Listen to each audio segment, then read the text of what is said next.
Hey guys and girls, trying something a little bit different here. Thought I'd try from the mobile and see if that makes any difference, if it is my laptop or if it is the phone. I think it is just the internet here, but I give it all I have got when I do something. So I thought I'd try and give this one a shot. If you guys can see me or that, just send a comment, send a message, and I'm giving it all I can, guys. That is the best that I can do. So if you can see this or are watching this or streaming it, I can see that there's a like. If you can just give me a bit of commentary. I don't know what you guys have seen because I've been told it's dropping out constantly, and cool, so far so good. All right, well, I might try and get that one going and keep it streaming while I can. So yeah, for those of you that are tuning in now, I've been attempting to go onto a Facebook Live for quite a few hours, or an hour or so. Feels like an eternity. And I am now streaming from my phone underneath a 5G tower here.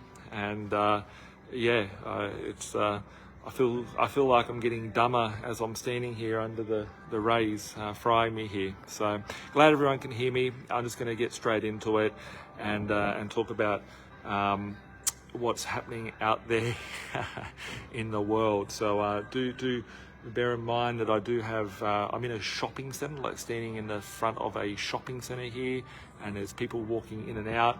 Few people, not too many, but yeah, there might be noises and weird stuff happening throughout tonight's live stream. So today I wanted to talk about a lot of things. First one being just the news, what's happening out there in the financial markets, what is happening in the economy, where are we at in the cycle of where things are going to, where are we going with interest rates. Interest rates have gone up today for the 10th consecutive month.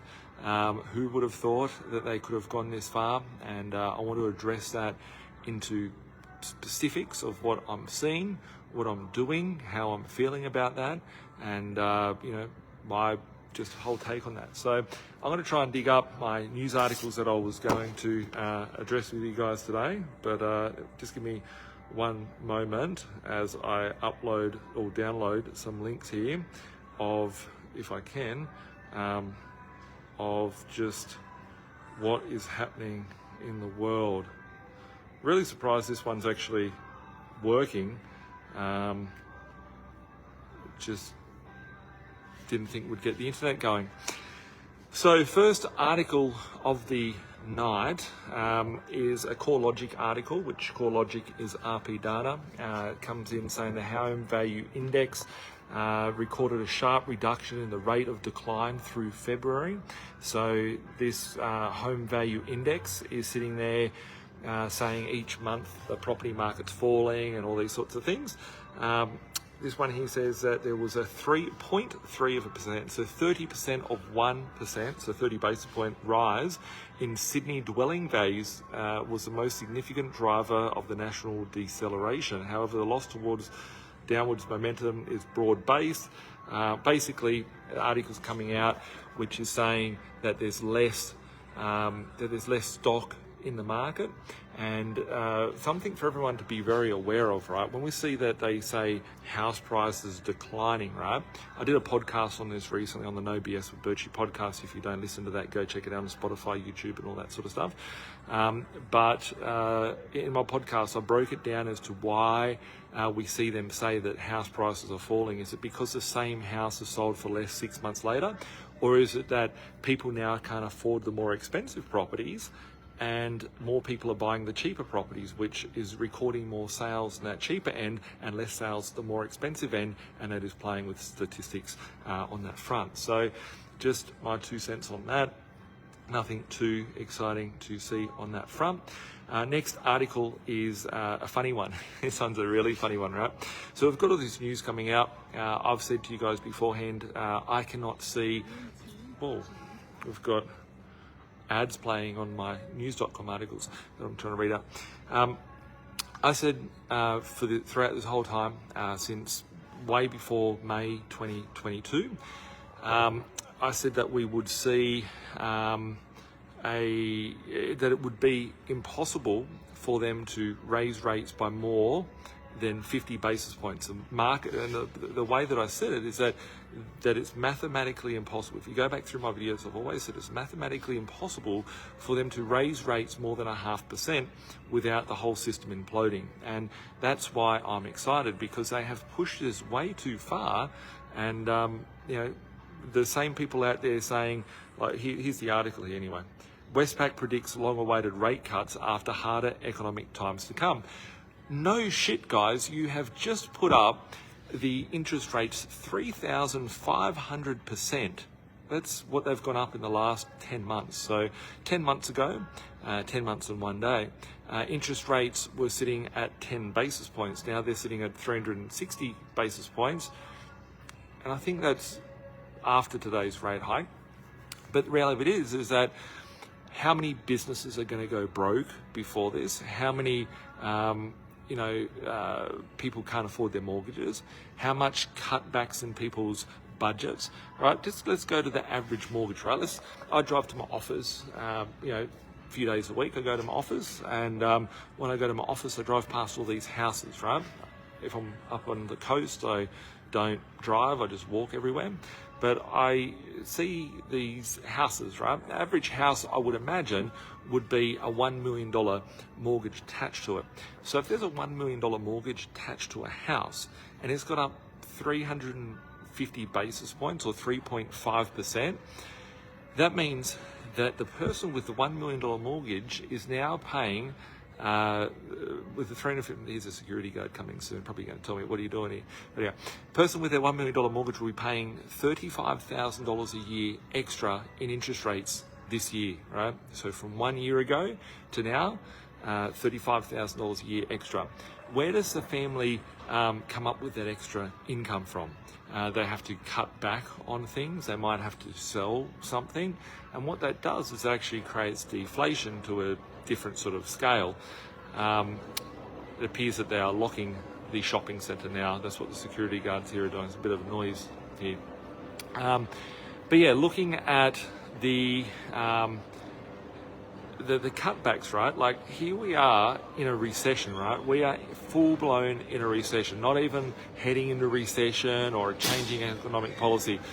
Businesses are dropping by the day. And we have this funny article here which comes out from news.com that reads, Westpac predicts long-awaited rate cuts after harder economic times to come. One of the big four banks has explained the new prediction on when interest rates will drop and delivered a warning to the RBA boss. I can't even load this page up that well, it's that slow, the internet. Westpac chief economist has explained the grim economic outlook behind the major bank's prediction of rate cuts, delivered a warning to the RBA boss. The big bank published a weekly report on Monday that a forecast of 7 interest rate cuts in 2024 and 2025, but not before rates soar to 4.1% in just 4 months. So they're now saying that interest rates are going to go up or whatever. No, it's not my shopping centre, no. I just had very bad internet. But the Westpac's out now saying we're going to start seeing interest rate cuts. It's mathematically impossible for our financial system to sustain itself with an interest rate more than 50 to 60 basis points. It's mathematically impossible to, because the money or the currency that has been created in the last 3 years, right? And it's funny that they say, oh, it's inflation that's causing us to have to increase the interest rates. It's all these things. It's them manipulating and creating financial crimes to the whole financial system, right? And let's just look into how it works, right? They have printed trillions, tens of trillions of dollars with this cheap credit that is out there. Now the central banks are pushing up their rates, which is sucking all of that back in, right? But getting people more and more entrapped. Going back 5 years ago or 3 years ago, the banks would have to have a reserve policy. So if you remember back in the day, they say that you put $1,000 in the bank, the bank can then lend it out 10 times, and they'd be able to lend out $10,000 because they've got a 10% reserve capital there. Now the banks don't need any reserve capital. They can just print as much as they want. So the global banks, all the banks around the place, I'm literally looking at a bank here in front of me at the moment, which is pretty funny, that the banks have, pushed, they're pushing up the rates, but the central banks are taking all that capital back out of the system. The banks don't need to have any money to print more money. It's literally, they have their own money printers. If you or I did this stuff, we would go to jail. I wish I had a money printer. There is money printers out there, but not in the typical sense of what we are talking about with the banks. My next article here from news.com. This won't be the last. Expert warns soaring grocery prices ahead of freight industry crisis explodes. This article here goes, devastating collapse of major Aussie freight company won't be the last, with higher prices for supermarket shoppers. This is something I talked about in tremendous detail over the last few years, right? The cost of supply chains, right? People are scared. People are thinking, someone's just rocked up, by the way, so you might hear talk in the background at the shopping centre shortly. But I said that we would start seeing the companies crash, right? They push up the interest rates by more than 50 basis points, everything will crash, right? We've now seen that Scott's is the second largest transport company in Australia. They have gone into administration, and they didn't just go into administration and with the hope to be bought out. They are completely collapsed and gone. They have got administrators there trying to sell some of their assets. All the staff have been removed from the business. And it just goes to show the state of the economy. And how did the second largest distributor in the country collapse? It collapsed because the cost of electricity has gone up, the cost of labour has gone up, the cost of supply has gone up, the cost of their petrol has gone up, and that is something that we are seeing being passed down the chain. So, when they say that costs of goods will go up, when you walk into the local Coles or Woolworths now, they actually have price locked for a month, right? And it's saying that the price won't go up for the next month. We have never seen this in our country here before. I have never seen it. I have researched it. I have read it. It has happened in many, many failed currencies, whether it be Venezuela, Zimbabwe, whether it be Hungary, whether it be Germany. It's happened throughout history, and it's happening now in our history as we live. And if you ever thought that when, 3 years ago, I said in March 2020, which is literally 3 years ago, that I said that we would head into a hyperinflation, and it wouldn't occur now, it would occur, the hyperinflation would occur between 3 and 7 years' time. So what's going to happen now that all this pressure is mounting on, if the second largest supply distributor has gone broke, does that mean that someone else is going to come into the market? Or does this mean that the people that are already there get to pick up the trucks on the cheap, get to pick up some of the staff on the cheap, have a greater monopoly in the market, and they can push up their prices and they can pass some of these things on, just as the supermarkets are now pushing up their prices, and so on and so forth. We are now entering in hyperinflation territory, and we will not see the full ramifications of hyperinflation until they start lowering the interest rates out there, until they start reversal of monetary policy and printing back into the system. So just my 2 cents on it. It's interesting. I said this would happen. I said that the companies, the largest corporations that we know, would go bankrupt. I said that we would see zombie companies implode, and we're seeing it right in front of our eyes. Every second time I log into news.com, apart from seeing a sports star dying of a heart attack or something out there, the next most common thing that I'm seeing on news.com is companies crashing, right? And these aren't just little companies that are crashing. These are large corporations. These are countries that are going broke. These are large countries that are now going bankrupt. Let's go on. Let's go and read this next article. This is funny because if you read these news articles on the news, you'd end up bipolar, right? Because you'd be getting different information constantly. This one goes, the real reason food prices are skyrocketing is Aussie struggle, right? Let me guess, is this Ukraine? Is this because of, China? Is it because whatever? This is funny as fuck because I just said it, I've scrolled down. What links Russia's invasion of Ukraine with the soaring grocery bill? Gas. Literally, my team gave me this article. I have not read this one, right? What links Russia's invasion of Ukraine with soaring grocery bill? Gas and the fertilizers it produces. That's why, guys, because we live on the other side of the planet or the plane or whatever you believe in, right? Earth looks like. We live on the total opposite side of it, and we can't have fertilizer in a country that we live in, right? We can't have our own access to gas, right? We don't have the largest resource of gas in the world, right? We don't have access to commodities. However, it's because of the links of Russia's invasion of Ukraine, which is causing this.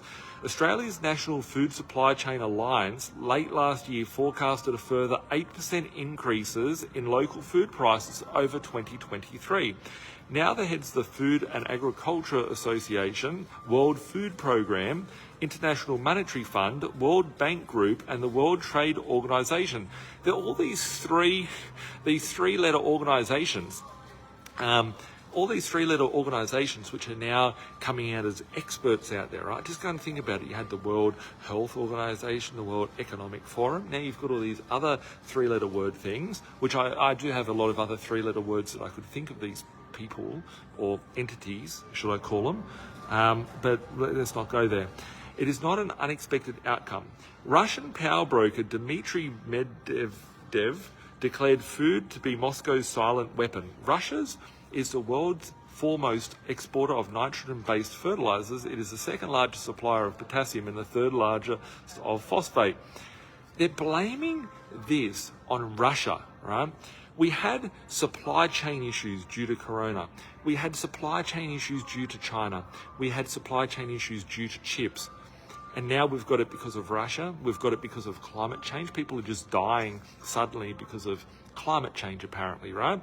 What are they going to blame this catastrophe that they have created, right? It is mathematics. Please, someone challenge me on it, right? And do a calculation and tell me it's not mathematically impossible for the system to fully implode when they've increased the interest rates by 3,500% in 10 months, right? It's just absurd. Anyway, let's look at this. Let's have a look at this country, right? So if we go and look at Lebanon, right? I can see some mates from Lebanon are here that are in our chat, right? That's the difference, right? I've never been over there, but I could imagine that they wouldn't just sit back and have their shit stolen from them, just as most of us are accepting of it, right? In Lebanon, the banking system has crashed, right? Hyperinflation is running rampant through Lebanon. Now we're reading here, stockpile food and water. South Africa faces civil war conditions if power grid collapses. I laughed at the start of interest rates going up. You guys that watch this on a weekly basis or on a regular basis would remember when I started talking about that we would see power getting turned off because they cannot afford to keep the energy prices where they are, but with the soaring commodity prices because the hyperinflation is happening to many other sort of areas. Looking at this article here from news.com talking about South Africa faces a civil war, the power grid. South Africa is on the verge of a collapse amid rolling blackouts. Warnings of a total power grid failure could lead to mass rioting and a scale of a civil war. Western embassies, including the United States and Australia, have advised their citizens in the country to stock up on several days' worth of food and water and be on high alert during extended blackouts sweeping the country. South Africa's President Cyril declared a national state of disaster on February 9th in response to the record electricity shortage, which has seen state-owned power company Eskom Institute rolling blackouts dubbed load shedding lasting up to 12 hours in some cases. So it's interesting, right? We're seeing these news articles that are food shortages. It all comes down to commodities. It comes down to resources. It comes down to pulling those raw minerals out of the ground. That all comes down to human labour. That comes down to things that cannot be manipulated, such as our monetary supply. And we are now seeing massive cracks in the system. If any of you are sitting there thinking, where's interest rates going to go? Who knows how far they're going to go up, but it's mathematically impossible, right? I've got some thoughts, I've got some theories on that, and I will get to that in a moment. If you guys are tuning in and wondering why is Birchie got a 5G tower sticking out of his head, where is he? Why has he got a funny on his phone? I've been trying like 10 times to get this video live tonight, and it wouldn't work, and it wouldn't work on my computer, it wouldn't work on the internet, doesn't matter where I was. So it's my final attempt, and it seemed to have worked. So here's the next news article. 1,500 jobs lost as huge logistics firm collapses. Staff were told on Friday afternoon that they were being made redundant after the company failed to find a buyer. A huge logistics firm collapsed, costing 1,500 Australians their jobs. Scott's Refrigerated Logistics, which provides trucks for major supermarkets including Coles, plunged into receivership earlier this week, but after being unable to find a buyer, staff were told on Friday they were being made redundant and the company would enter into liquidation. There's no coming back from that, guys. There's no coming back from that. But this isn't just, if we think about it, right, and we overlay the data, we have large distribution networks collapsing. We have the inability to obtain certain things out there. We have countries falling into darkness because they can't get at an affordable price. This is a collapse of the system. This is a controlled demolition of the financial markets, and it makes me go on to think about what is the bigger game. And I've talked about it a fair bit, but we'll get into that in a moment. Just on that food, right? If you guys are on Birchfeed, if you're not on it, go and join up. It's free, birchfeed.com, birchfeed.com. It's a Telegram channel. I post random things in there. Last week I was posting some stuff before any of these articles came out, just about people wanting to get their own food supplies and whatnot.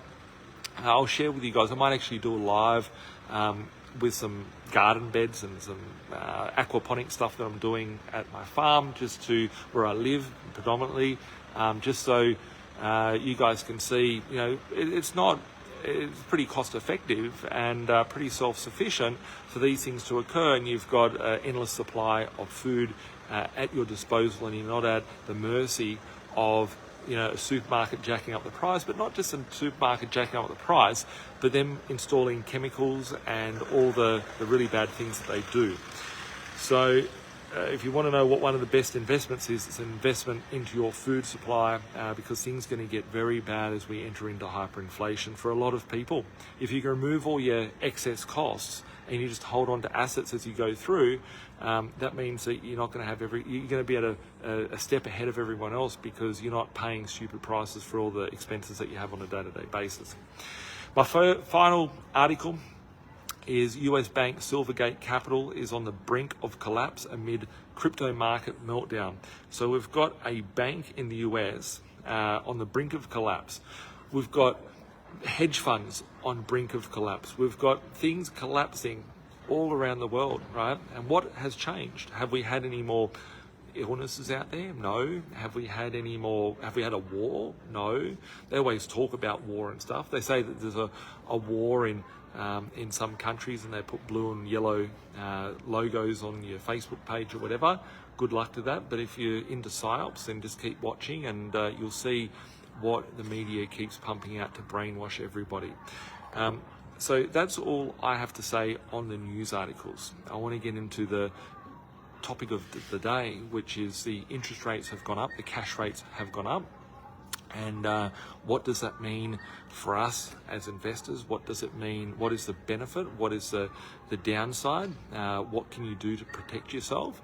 That's what we'll jump into straight away. So as I said beforehand, guys, for those of you that are joining in now, Internet's really bad where I am. I've gone and stood underneath a 5G tower literally just for a laugh, and to get some internet so I can live stream this directly from my phone to you guys. And I'm in a shopping centre car park. There's people walking around and ATMs and stuff like that. So there's background noises. Just so you're aware, it's not a heart monitor going off. It is the ATM over there. Someone just went to that. So what does it mean for an investor? What does it mean for a homeowner? If you're a homeowner and you have $1 million mortgage on your principal place, you could be feeling a bit of a pinch, right? A year ago, you were paying 10 basis points plus the bank's premium. Today, you'd be paying 360 basis points plus the bank's premium. So a lot of interest rates for people have gone up from, 3% to 6%, 6.5%. A lot of people are in pain. It has bigger implications than that. It means that there's a lack of ability for people to be able to go and buy, right? So it means that the people that have got the servicing at $1.5 million can't afford a $1.5 million mortgage. So there's less activity happening in those larger markets, and those people are now being forced down a rung. For a decade now, for 14 years. It's actually, I think it might actually be this week. It's been 14 years of being invested in business. Literally. For many years, for 14 years, I've been saying, whether it be from YouTube, whether it be from being on TV, whether it be from all those things that I've said, buying affordable property is recession-proof. Some properties are doing very well in this market, some are doing not so well. The ones that are doing well are the ones that are 100 grand, 200 grand, 300 grand, because you've got more people being pushed down that can afford the lower price, and less people at the top end of the market. And there's people just taking properties out of the market, and the market isn't, getting hit that much. But if you are a homeowner, you could be in a lot of pain. I don't need to be so optimistic and so excited by it and all that sort of stuff, but it could be a little bit of a pain for a lot of people out there. If you are in that position, reach out to my team. I'm actually doing a webinar tomorrow night. It's a private webinar. You need to register for it. On the Be Invested page here or in the description somewhere, you'll be able to register for the webinar. I'll have Rose Renouf, who's been my personal broker now for about 18 years, come on and explain what options there are for owner-occupiers to be able to refinance and be able to lower their rates. There are a lot of people out there getting big discounts in the market at the moment. So when I say the discounts, I mean like a 3% discount on their mortgage, which may not seem much now, right? But going back 10 years ago, you'd get like a 1% discount off the standard variable rate, and that was good, or 1.2%, and you're really a superstar. But now you can get like 3% discount off the standard variable rate, which doesn't seem much today, but when you see the interest rates drop and those rates come all the way down, that means that you'll be down close to 0%. And it could be those loan products that take people into negative interest rate territory as rates do come down. So just something to be mindful of. If you're an investor, and for myself, right, you'd seem to think, why is Nathan so happy about interest rates going up? I know that this is calculated, right? It is mathematically impossible. Someone please challenge me on it and tell me how it is possible for interest rates, for everybody's interest rate to stay up at this level, right? It's mathematically impossible. And then we look at businesses, right? We've seen builders going broke. Every time you go onto news.com, or any news site, there's a new builder that's gone bust. A lot of builders work on this thing called a BBSW, which is a bank bill swap rate, which is basically a 1% premium over cash rate. So businesses, i.e. all the businesses like that, Scott's Transport, all those businesses, how do you think a big transport company would pay for all their trucks, right? A big transport company doesn't just have cash sitting there, they go and take out loans. But because they're so large, they can get these bank bill swap rates, which is basically wholesale lending from the banks. They take a 1% premium on top of cash rate, they hand it out, they know it's safe and all those sorts of things, or they think it's safe anyway. And this is the issue, right? This is the issue where the banks will get wiped out. Because those entities that have like a 1% premium over cash rate, That would have meant that a year ago, an interest rate at 1.1% is now 360 basis points. It is now 4.6%. So where a business had an interest rate at 1%, it's now almost 5% for that same interest rate. If you think you're in trouble with your investment property or your house, there's a bigger issue out there that hasn't shown its head in its full force. And the day that arrives, either everyone gets wiped out, right, which would be interesting in itself, or that they're going to come back and put stimulus packages in place. And I've got a thought on that, which I'll explain in a moment, on what I see happening from that front. But if we didn't have interest rates going up, we wouldn't see the results coming through from rents, right? I spoke to one of my staff yesterday, and I believe that my investor is in this. I'm looking at your name right now, and she knows who she is. She doesn't need to say anything. She'll laugh when I share it. But looking at the rents, right? One of my investors just bought a property for $200,000, roughly. I can't remember the exact price, maybe 205, 210, 200, something like that. It's located in a capital city in the country, and the rent was like $320 per week. We're able to put a new tenant in there. The tenant remained, from my understanding, and the rent is now $500 per week. We only settled on this property last month, right? So the rent has gone up from $300 to $500 in a month, right? That's like a 70% increase in rent for that tenant, right? If that ain't inflation, who knows what the fuck is inflation really is, right? But if we didn't have interest rates going up, we didn't see a squeeze happening out there in other areas and follow-on effects of that, we wouldn't see the rents going up like we are seeing at the moment. So, yeah, looking at the doom and gloom out there, yes, a lot of people are feeling the pinch. A lot of people haven't been able to increase their interest rates yet. Haven't been able to push up their rents. They might have to wait another 6 months. Their rents may not have gone up in that market at this point. But rest assured, I'm not talking about, I have a big piece of litmus paper that I can test the whole market on. This isn't just happening in Sydney. It's not just happening in the Gold Coast. It's not just happening in Brisbane. I mean every little coastal town. I mean every single suburb across the country. I mean little mining towns, right? Coast to coast, east coast, west coast, right, north, south, small towns, large cities, rents are going up. We wouldn't be able to pass on these costs if interest rates were at their lowest point as they've ever been. So due to the fact that we have seen these interest rate hikes, and it's relatively a short period of time, right? Like 10 months, they have literally come in and blown up the whole economy. They have caused a recession. They have caused blood on the streets in a period of 10 months. How long can this go on for? Looking at the banks, right? And I like to calculate things out there in the economy, right? I calculate that the households can't support it. I calculate that the business can't support it. I know that the banks will not be able to support a profit for much longer. I know that banks will be in the red in the next 12 to 24 months, should things be at the same trajectory. And they may blow the banks up, because looking at what is a potential outcome, right? People would have never have believed in the start of 2020 that they would be locked into their house, that they would have been brainwashed from the media, that they would have been forced to do things that they didn't want to do.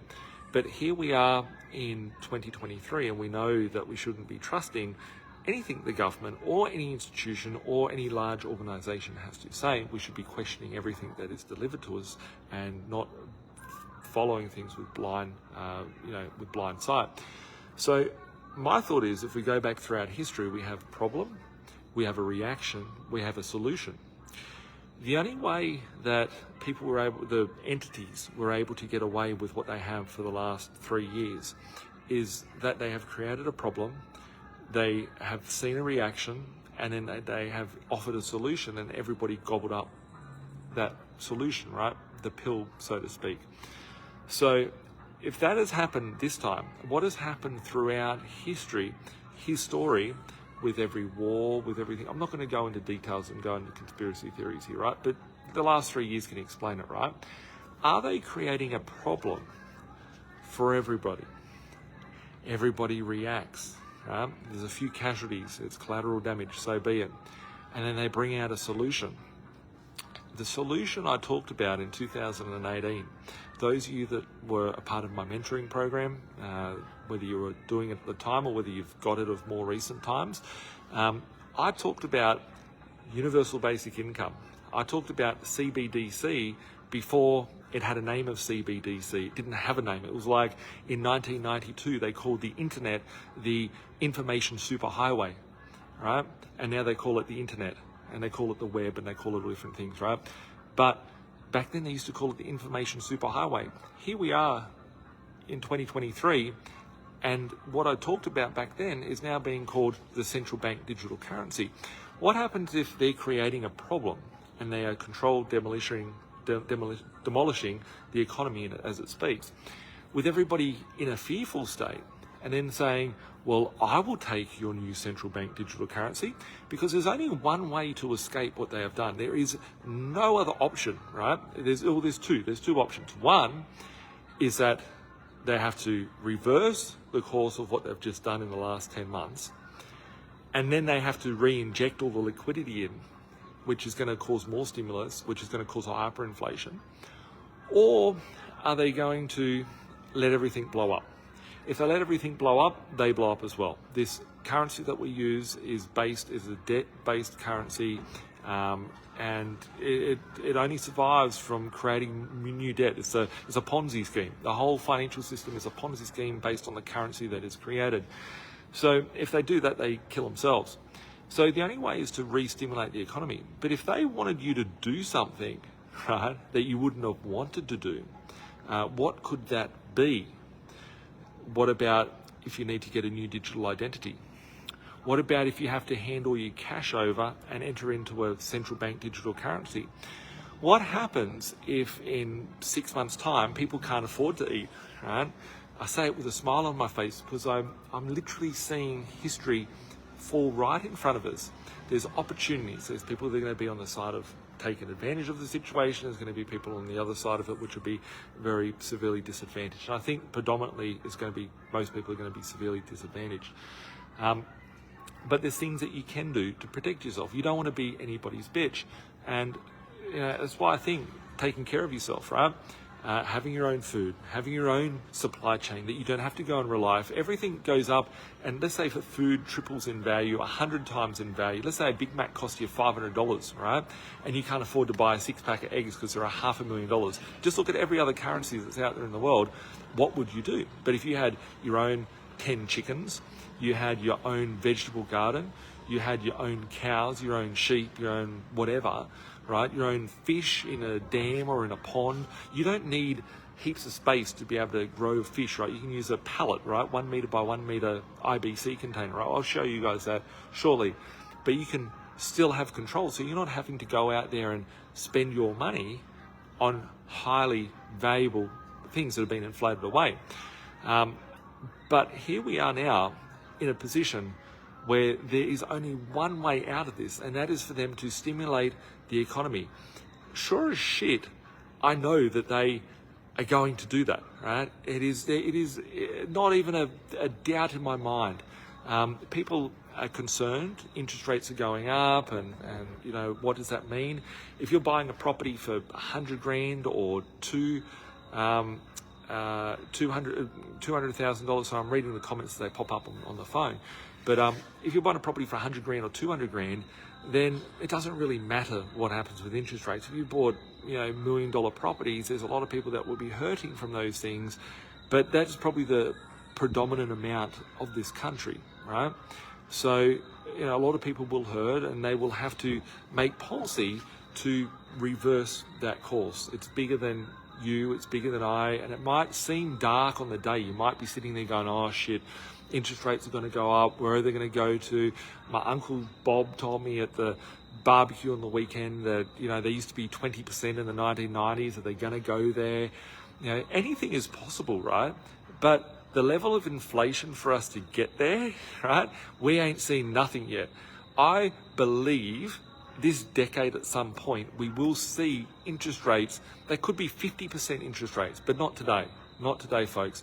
We need the hyperinflation first. And we are at the very early stages, right? If we were to draw a line and, you know, have the Olympics and they pull the gun and they go, poof, you can start running, right, from the races.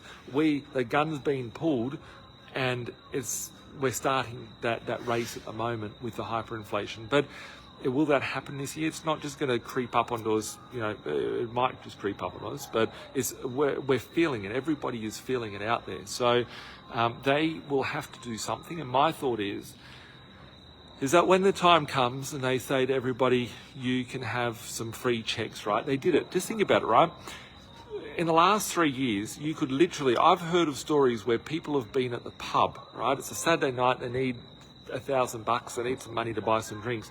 They go onto their banking app and they can just push a button and say, I'm sick with corona, bang, and I want some money. And they get money instantly in their bank account, $750, $1,000, whatever it was, right?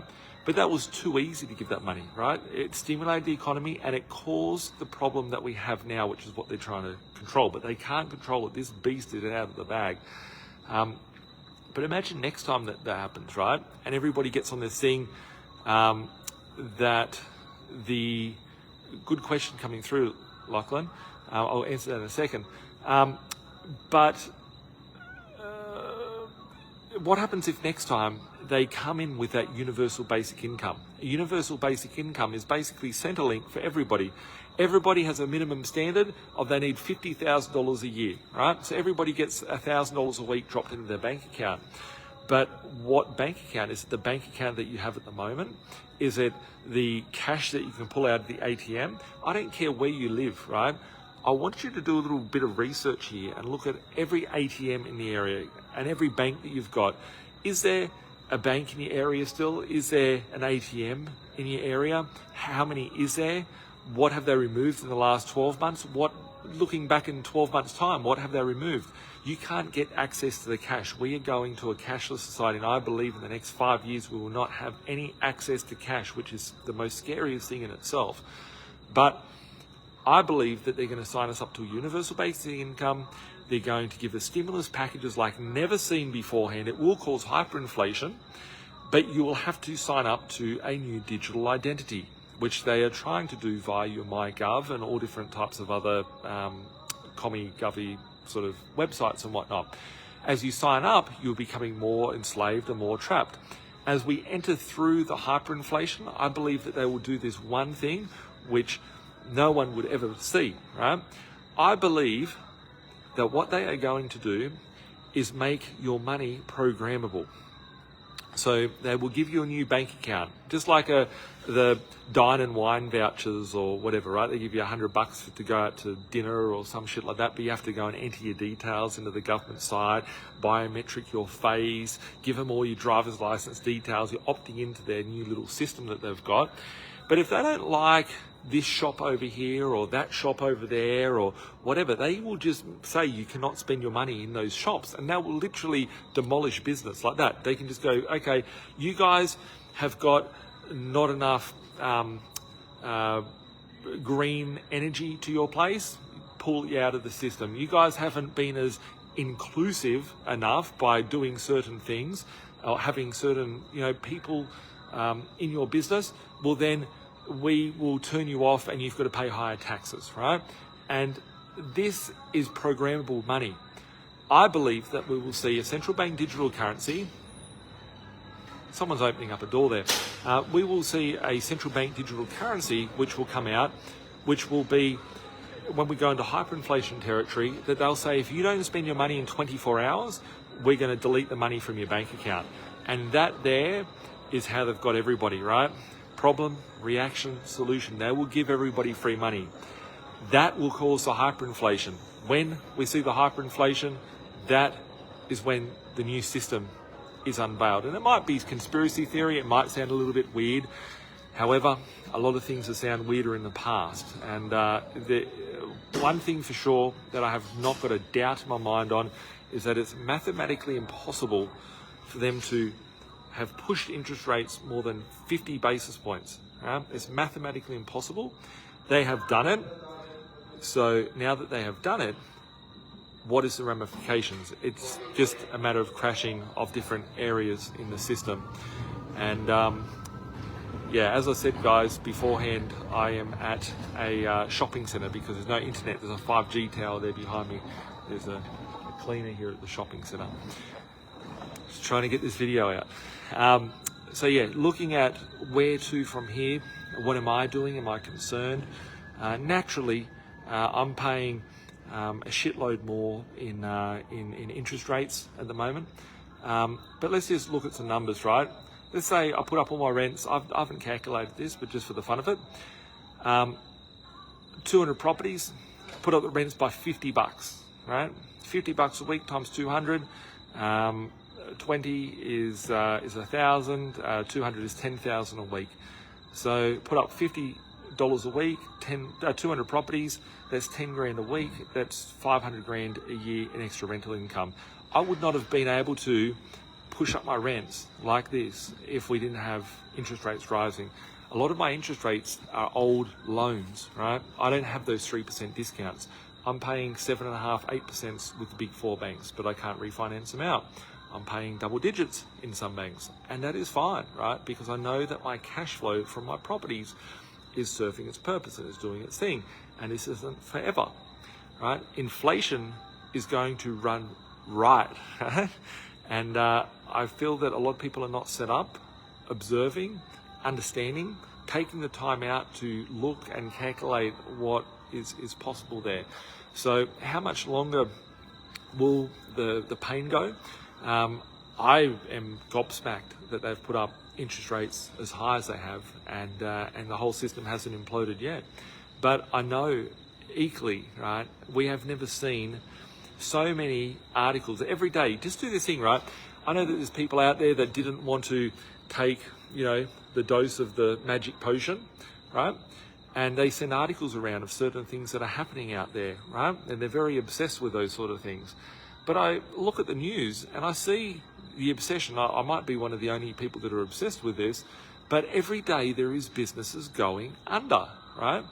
And I like to calculate and I like to look at, we have never seen so many businesses dying suddenly out there, right? These businesses are just dropping like flies. And, how many businesses are going to take before, they have to come back and save it, right? The system, the monetary system was dead in 2019. They kept it alive in a dialysis machine. The central banks have been the dialysis machine for the economy to stay alive for the last few years. And now they've turned off the dialysis machine. The economy is in a vegetative state. It's only a matter of time that they have to come back and do a bit of life support in the economy. And what are they going to have to install next time to keep this Ponzi scheme alive? And when they do put out more stimuli checks, when they do drop the interest rates, what will happen to the economy? There's only one thing: hyperinflation. So yeah, interesting and exciting. So is it a time, am I being cocky about it? No, because I personally would prefer to see interest rates lower. People are out there saying, Birchie, you said interest rates would never go up. I said it's mathematically impossible, and they can't put them up without the system imploding. I said that from day one. They've put them up much higher than what I thought, and the higher that they put them, the happier I become, because I know that they're going to come back. It's a long game. If you sit there thinking, what happens to my mortgage, it's gone up, whatever. I don't think these times are to stay. I've pulled out my stats, I've pulled out my charts, I've gone to the RBA website, I've pulled out all the slide decks. The data is out there. Every time they've started cutting rates, they don't just go, okay, we've put it up for a year, let's bring it down to that. They do massive 1% cut, 0.5% cut, 1.5% cut. They just keep cutting the rates and cutting the rates. And I see no different in this time. So there's a few other things that I want to get into in a moment. But there was a question here from Lachlan, and it said, Nathan, you said 18 months ago that the RBA couldn't increase the rate because of government debt. Exactly. The government has taken out, the Australian government has got at least $1 trillion worth of debt attached to it without other bonds that are connected to it, right, vicariously. So if we look at the other types of debt that are out there, what about all these companies which have been contracted by the government, right? The off-balance sheet transactions that the government has conducted, right? What's happening with those things, right? If they can't fulfill their promises of the infrastructure projects or whatever, those businesses will blow up as well.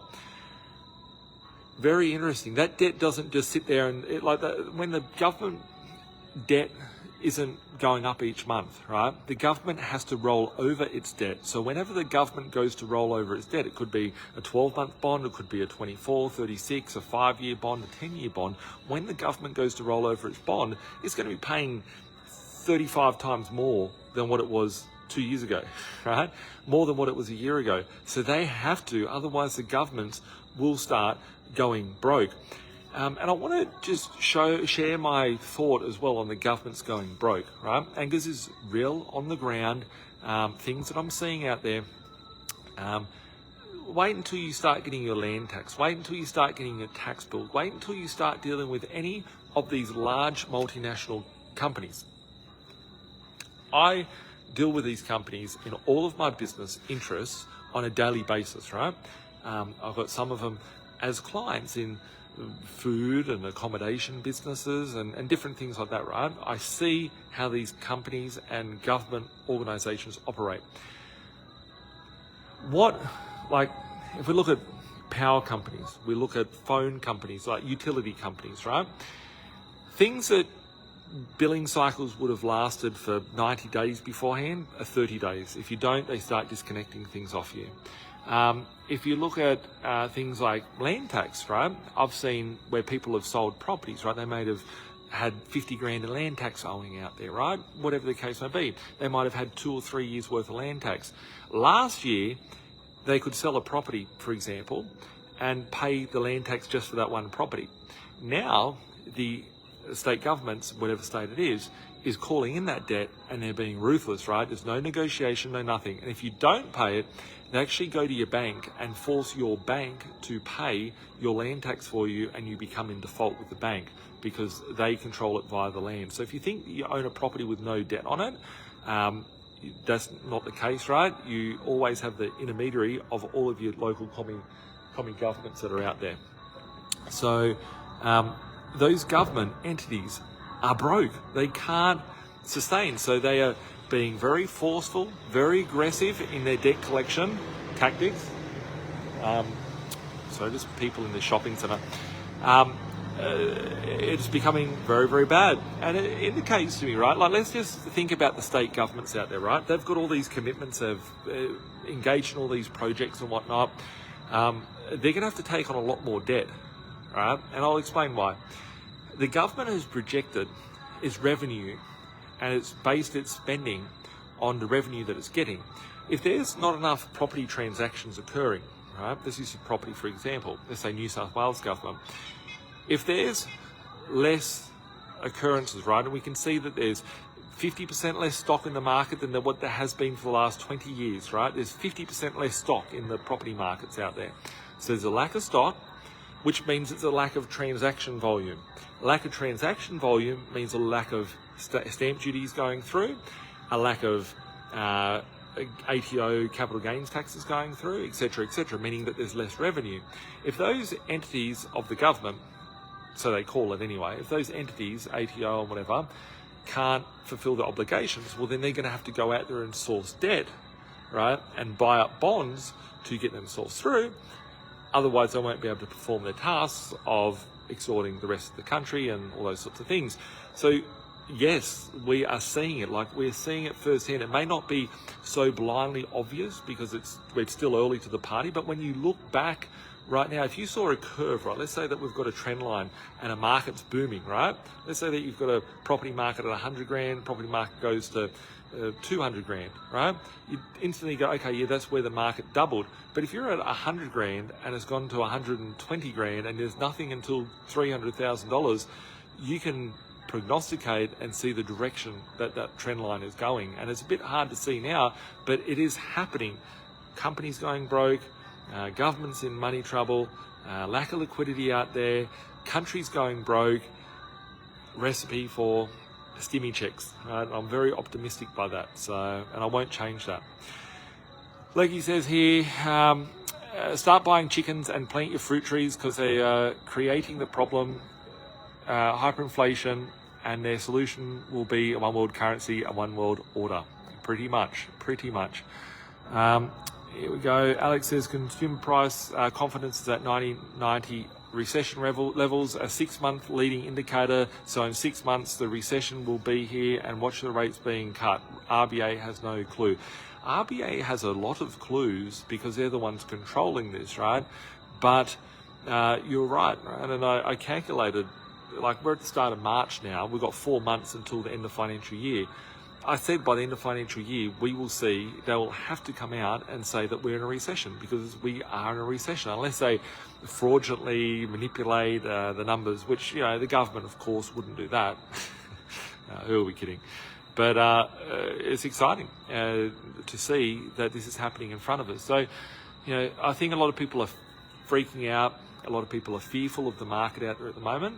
But I think having the long-term view and understanding that this could be, that we're in 10 months of a, if you're an investor for 30 years with your mortgage, 10 months out of 30 years, right? It could be another 2 months, could be another 6 months, could be whatever. But rest assured, on the other side of this recession that we are in the recession, we're going to see hyperinflation, right? And that's, Satish says, I'm surprised we haven't seen a crash occurred yet. Why aren't we seeing massive repos? Well, there's lots of reasons behind that. Firstly, like a lot of people, the market's still very fluid, so there's still activity happening out there. A lot of people have still got a lot of equity in their property because their properties have gone up so much. Not everyone has taken on massive amounts of debt. Plus, it takes a good 6 months. If someone wants to go bank repo, if someone does go bank repossession, it's a 6 to 12 month process with a lot of the banks to actually confiscate your house off you. And I haven't seen it yet. Like I've got in my phone that I'm recording this to you from, lots of the bank repossession companies' details, like the owners of the bank repossession company. I know these guys, so you know. There's a bit of pain out there, but it's not like it was back in 2008, 2009. Julie says here, so many abandoned building sites around, half-built ghost sites. Yes, that is due to a lack of liquidity. There's no one funding these markets anymore. So there's going to be, that creates a new issue, which is the pent-up of demand of new stock coming in the market. We are migrating so many people in the country. We're opening our floodgates because it's important that we do that, because it's a way of us being able to pay our debts down by having more people paying taxes and just being able to, you know, come out of the recession. But there is a lack of stock coming in the market, which will have a different effect.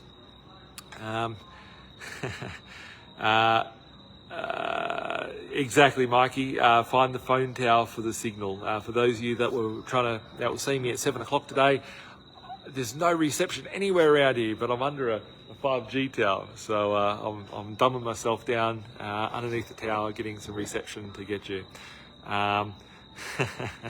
Is it me or Nathan's hair starting to glow under the 5G? I think it's probably glowing. It's a bit grey now and it's getting longer, so maybe it's all the white in there. Danielle, how do you feel about coal mining towns moving forwards? I went into the coal industry big time when it was cents in the dollar. Those markets have rebounded dramatically, and I'm very optimistic on those markets. I think that there'll be a whole wave of suckers come into coal and mining towns and push the prices of those things over the course of this next decade. I know on the ground knowledge about mines and specific mining projects, for example, in Queensland, which are very political. They're all political based, right? And stuff that's about to be open and then they cancel because they've just put, you know, the state government want to try and stop that project because they've got to deal with another project. It's very, very weird sort of industry. But I've got no issue with coal. I like it. I'm all for it. I understand, and I might have some greenies with pink hair out there that are, going, Nathan, how dare you, my hair's green and whatever, right? But I'm not a fan of, wrecking our environment and our world. But when we're talking about the fact that the world is spinning, or what's happening out there, right? The sun rises, the sun sets every day. You watching this, you need coal power to get your electricity. You need coal power to get that food to your fridge through your supply chain. It is very, very much needed. And any of these people that think that overnight we're going to see a disconnection and we're going to go to some green smart city, it's going to take decades and decades and decades. It's going to take 30 years for us to go away from coal. And it's becoming more evident that it's needed as countries don't have electricity or power. Paul, would you back Bitcoin in a recession? I like crypto. It's like a poker machine, really. I love it. I'm invested into it, but I wouldn't bet my house on it. So I got into Bitcoin when it was about $500 to $1,000 per coin, I'm not paying 70 grand or 60 grand or 30 grand or whatnot for Bitcoin. I think it's about like 35 at the moment, but I wouldn't be buying it at that price, that's for sure. Joel, is negative equity a thing to be concerned about if a property market crashes? What is the probability of such a thing happening? Negative equity would be, it's a bad thing if you have negative equity, because if you had to sell the property, then you would not have enough money to get out of it. You'd still be in debt with the bank even after selling off the property. But if that occurred, I think the banks would be in a very big problem, and there'd need to be, stimulus packages coming out dramatically to stop that from occurring. A bargain? Yes, I know a bargain. I love bargains. They're great. Keep coal power stations open. They're going to have to. There's no way that they can get away from the coal power for another 30 years. They just physically can't. It's ridiculous to think that is the thing, and that's the opportunity there. I see a lot of people with their thoughts and predictions. Naturally, as the news is coming out, they're going to have all these lovely stories and idiotic sort of bits and pieces. I used to participate in the media. I can't hold a straight face enough to let them talk about the certain things and try and put words in my mouth, so I don't participate in it anymore. But I see the types of dialogue that are out there. It's all wrong, it's all fake, and it's all bullshit. It's all there to keep us entertained. It's no different than watching Kim Kardashian talk about a boob job or something like that. So there's a lot of news, there's lots of so-called experts that are going to be out there giving advice through this period. I like to base mine on fact. I like to base it on numbers. What I say may or may not occur on the day that I say it. I can only prognosticate and look on the data that I see, and that's what I'm still very optimistic by, is that this system is doomed. And I've seen people, like, there was actually a video. It was one of my mates sent it to me earlier on today. It was of this bloke. Some of you may know who he is or not. His name's Grant Cardone. I don't know the bloke at all. He's some US guy. I've seen his stuff over the years. I remember actually, before Facebook Live occurred, there was a thing called Periscope, and Facebook bought Periscope, and Periscope was basically Facebook Live, and they installed Periscope as the Facebook Live. I remember this bloke, Grant Cardone, was on there selling used car sales courses back in the day. And anyway, he's a property guru now, and he flies around on a jet and all these sorts of different things, and you invest into his property fund. I saw this video that got sent to me, and my mate said, "Hey, mate, check out this guy, what he did. He's telling everybody to sell his properties because the market's going to crash." And I looked at it, and then a minute later he texted me, he goes, "Oh, don't worry about that. That video was from 2020, right? 2020. And I looked at it, I just laughed. I had to watch it after he sent it to me. I watched it, and I was like, this guy, self-proclaimed property expert and whatnot, telling everybody to sell their property, this is going to happen, that's going to happen, because we're going to enter into the biggest recession ever, right? Get out while you can. On the back of that, globally, we've seen property double, triple, quadruple, depending on where you are and what it is. So if we fast forward, right, we're in a glitch at the moment, right? Is it February 2020? Is it December 2019? Is it June 2019, right? But what are we going to be thinking in 6 months from now? Where are we going to be at 24 months from now? If you have good assets that are producing cash flow, you're controlling your cash flow and you're managing cash flow correctly, it's inevitable that you're going to do right. So I think it's important for everybody to, you might be fearful, you might be excited, you might be optimistic. I think hyperinflation will be great for me because I've researched the shit out of hyperinflation. I think it will be bad for a lot of people, and I feel sad by that because I think a lot of people that we love, care for, will be hurt by this. But it's going to become as a result of the actions that will be taken, and it's impossible to turn back from that now. It's impossible to turn back from it, but we're seeing it unfold, and it is what it is. So I've got a couple of last questions here before I go. My phone, I'm surprised my phone lasted this long because I know it was pretty flat when I hopped on the live. Who is your idol, role model, and person you love to learn from? Good question, Kylie. I've never actually had a mentor. I've never had an idol. I've never had anything like that. I think the idol that I have is me in the future, and I need to impress me in the future because I don't want to fuck up in life, right? We've got some cleaners talking. Don't know what they're saying over there. Kind of scared me, right? Someone behind me talking fast in a different language.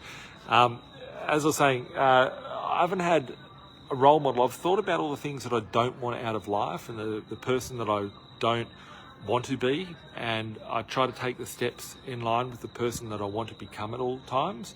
And I research. I respect good. I respect bad. I respect indifferent opinions.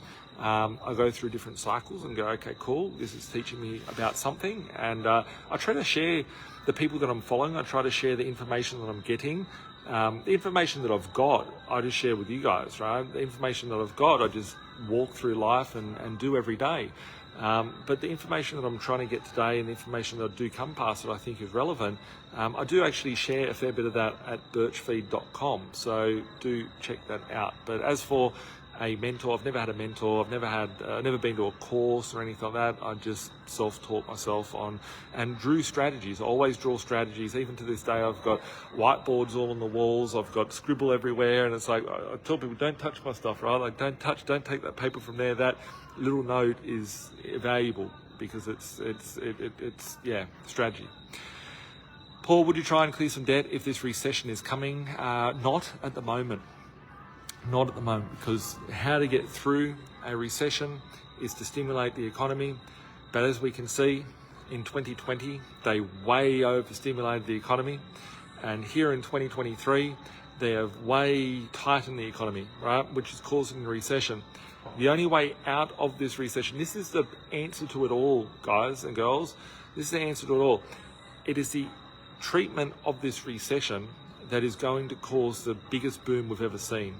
I'm not going to miss out on that. So I'm taking as much asset as I can, and not leverage. Like my leverage is pretty low. It's probably about 20%, maybe 15% LVR, probably less than that, maybe 10% LVR, something like that. And I'm going to be taking my assets through the cycle. There'll be a point when I do want to pay out my debt, but it won't be until it's hyperinflated away. Just think about this, right? If we've got massive inflation means that your money buys you less, right? So if you've taken money from the past, it means that it's easy to pay that money off. That is the opportunity of a hyperinflation, and we're just at the starting gates for that. Gregory said, nice 5G tower behind you. Yes, I specifically drove here to get to the 5G tower because I didn't have any. The internet's gone everywhere, throughout the whole town. So, yeah. Andrew, my pleasure for hopping back on. Wanted to catch up with everyone and just share what I'm seeing. A lot of people, I think, will be fearful about interest rates, and I think right so, a lot of people will be screwed with the interest rates right now. But there is things that you can do to protect yourself. Do speak to your broker. Do see what options there are. Do see what you can do with your loan product. Do go and see if you can renegotiate with the bank and get a higher discount with the bank. If you need help with that, reach out with my team at Zinger Finance. Reach out, send us a message. My team will put you in contact. Let's see what you can do. A lot of people, are finding themselves trapped, so they can't even refinance out, right? And that's an issue within itself. But if you have a problem, it's bad. But if everybody else is screwed, well, then there's a bigger problem than just you. So just remember that, guys. It's not just one or two people that are in trouble here, as they have squeezed everything, right? It's the companies, it's the government, it's the corporations. It's much bigger than what anyone would have ever thought. Rat's tail still there? Yes, the rat's tail's still here. Hasn't been platted for a couple of days. Haven't been in the office. I get my staff to plat it. It looks cool. I will be cutting off my rat's tail when I get under 100 kilos. I'm, out doing 20, 30, 40,000 steps a day. Go to the gym every day, every second day.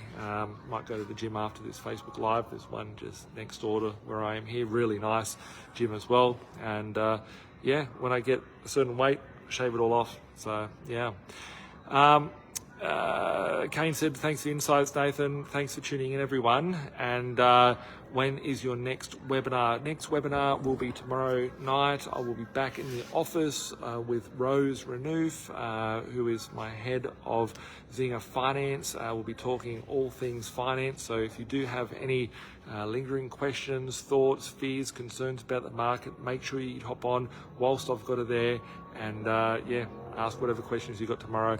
Thanks a lot for tuning in, everybody. Thanks a lot for putting up with the bad reception earlier and my holding of the phone in a car park of a shopping centre underneath the 5G tower. So we'll catch up soon, guys. Have a great night. If you do need help, if you do feel stressed, reach out to my team, talk to someone about it. Don't make rash decisions. I do know people out there that are selling out of fear. I think I've never had anyone come to me in the last 14 years of business. Literally, I think today or tomorrow, I've got to go check when I started my business, right? But it's definitely, actually, no, it's coming up in about a week's time. I know when it is actually, because I've got something special coming out on that day. But literally 14 years ago, started the business, and I've never had anyone come to me and say, hey Birchie, I'm so happy I sold a property going back 10 years ago. People are like, I wish I bought more, wish I didn't sell, etc., etc.